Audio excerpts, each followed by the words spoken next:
This is our presentation of traveling to Russia, Poland, and Belarus. Here's our trip overview. So days 1 through 5 are spent in Russia, days 6 through 7 are spent in Poland, and day 8 is spent in Belarus. Here's a map of where we're going. The budget breakdown, so we have the flights, transportation for the land. We have our food costs and our hotel costs. And all of the costs add up to $11,430, which is cutting it close, to say the least. Here's the cultural food destinations. We're going to be visiting one a day, and here's day 1. So day 1 is spent in the Red Square in Russia. The Red Square stands at the heart of Moscow, and it's one of the most recognizable symbols of Soviet power. And over the years, it has hosted everything from grand military parades and propaganda rallies to the historic 1945 victory parade after World War II.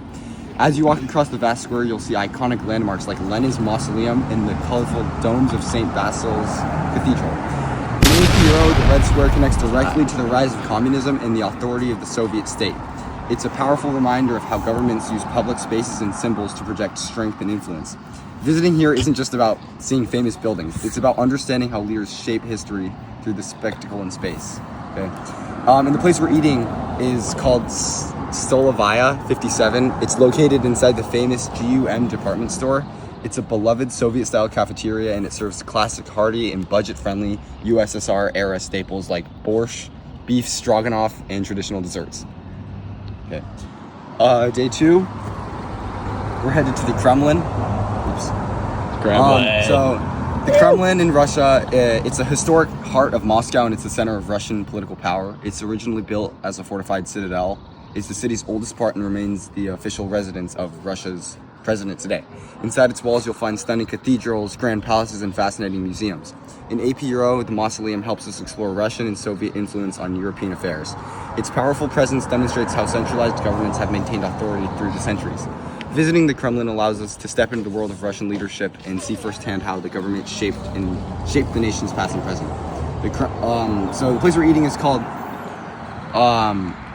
Korchma na Makovoy, and it's just a 0.3 mile walk from the Kremlin, and it serves comforting Slavic dishes.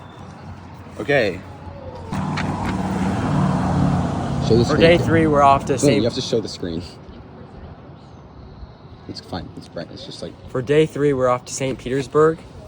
St. Petersburg was founded by Peter the Great in 1703. It was designed by Russia's window to the west. Peter envisioned a modern city that would connect Russia more closely and with Europe, and his bold reforms transformed Russian society. Today, St. Petersburg is known for its elegant canals, great palaces, and vibrant cultural scenes. In AP Euro, the city is a symbol of westernization and modernization, reflecting Russia's ambition to join the ranks of major European powers. Visiting St. Petersburg, let us explore how one leader's vision brought sweeping changes to the entire nation. St. Petersburg, or Saikhanaya, It's the place we're eating. that's where we're going to be eating. It's like Saikhanaya. Yeah, it's been operating since 1958. It's an iconic Soviet-style restaurant, and it's pretty famous. Now moving on to day 4, we got Click the the Palace slide. Square. Slide. Arrow. No other arrow. One more time. One more time. There you go. Moving on to day 4, we are off to the Palace Square in Russia. The Palace Square is a dramatic centerpiece of St. Petersburg, and a stage for some of the most significant moments in Russian history. Here are the tragic events of Bloody Sunday in 1905 to 1917 October Revolution unfolded, forever changing the nation's path.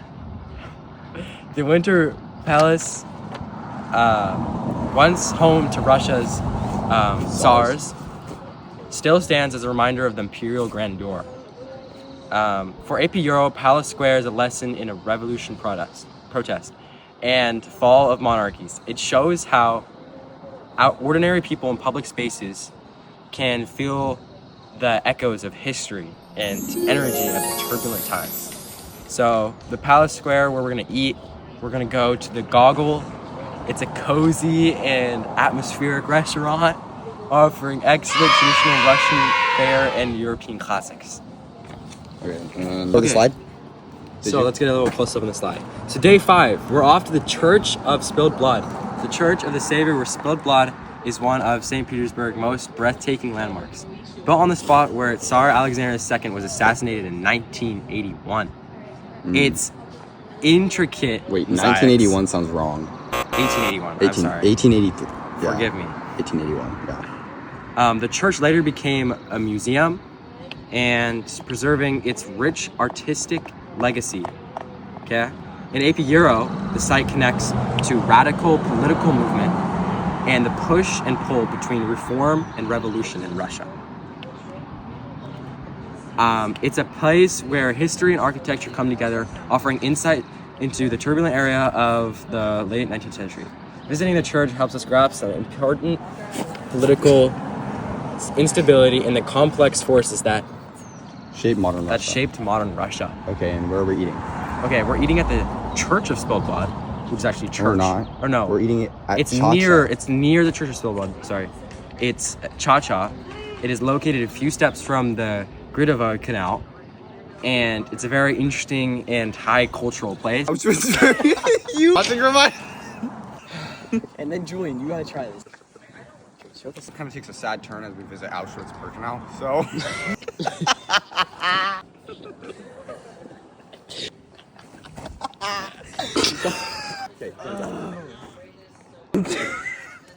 Day 6. We're going to. Day 6. We're going to Auschwitz-Birkenau. Auschwitz stands as one of the most haunting reminders of the horrors of World War II, as the largest Nazi German concentration camp. It witnessed the murder of about 1 million people, and most of them were Jews. Today, it serves as a powerful symbol of the Holocaust and a place of remembrance. In AP Euro, Auschwitz is central to understanding Nazi ideology and totalitarianism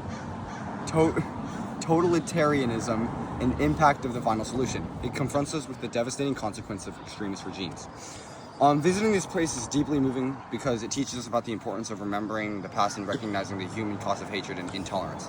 And we're going to be eating at Portobello Ristorante, which is about 1 mile from the memorial, and it's an excellent spot if you prefer Italian pizza or a welcoming atmosphere with a lovely garden, especially after visiting such a sad place.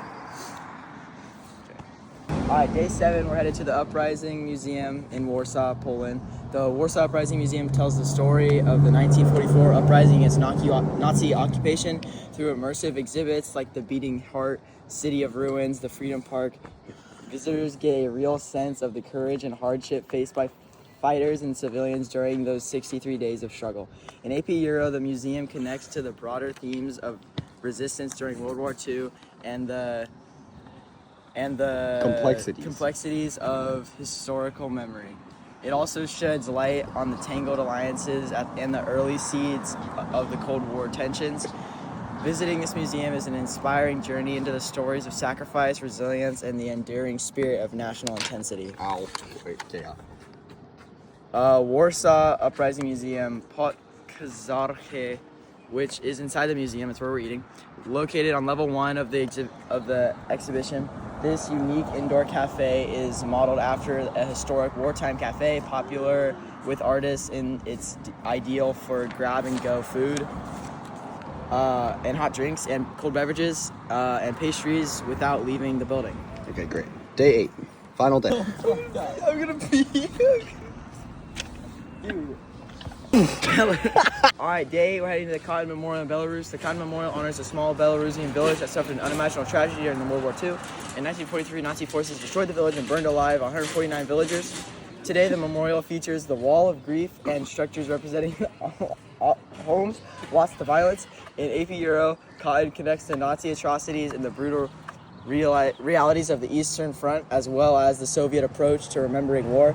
Visiting the memorial is a somber, powerful experience that reminds us of the suffering civilians and the suffering the civilians endured during conflict, and the importance of preserving memory for the future generations. All right, where we're eating. It's called Pinich. It's situated about 14 miles away near Volkavici. This scenic restaurant offers a cozy country-style setting with a great mix of European and American food. All right, and time for a reflection. You nugs! So, end of the trip. This trip showed us the ins and outs of Russia, as well as historical landmarks that built the Soviet Union and Russia's communist power in the late 1900s. We learned about the Holocaust and World War II, visiting memorials in which we honored those who lost their lives while they stood and faced adversity. We indulged in the local cuisines and learned about the local architecture and culture, and got immersed in the lessons of AP Euro and life. We learned what it's like to live in Russia by taking public transportation and living the lives of normal citizens. The part of the trip that excited us the most was Moscow and the Soviet symbols of power and authority. Poland and Belarus were also very exciting to see and learn about as well. Thank you Thank for you listening to our for listening to presentation. our presentation. And thank you for being a good AP Euro teacher.